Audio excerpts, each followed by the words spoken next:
Frithjof Schuon's books are exponents of what is generally known as religio perennis, or the perennial philosophy, which concerns all that is most profound and common to all great religions. Perennial philosophy, as Frithjof Schuon uses that phrase, has come to be used to refer to the idea that all of the world's major religions are rooted in one single divine source, one divine principle.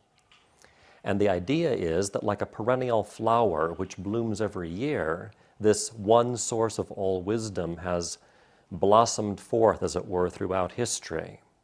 And the major religions, Hinduism, Buddhism, Taoism, Judaism, Christianity, Islam, are understood to be like flowerings forth of that wisdom.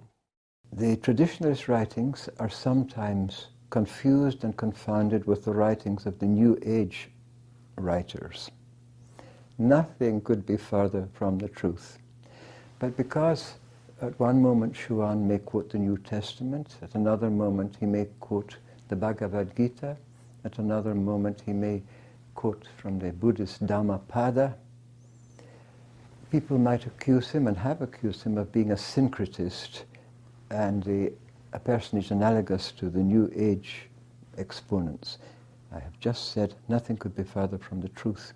The idea of the transcendent unity of religions, while it understands that all religions are one, does not exclude the qualitative differentiations, and man can't follow several religions simultaneously or create a mix of religions. It's just like a bridge. Each religion is a bridge over the void, the abyss of manifestation, and to cross that bridge you can only cross one at a time while recognizing there are other bridges. So it's a little bit, that is the formal distinction.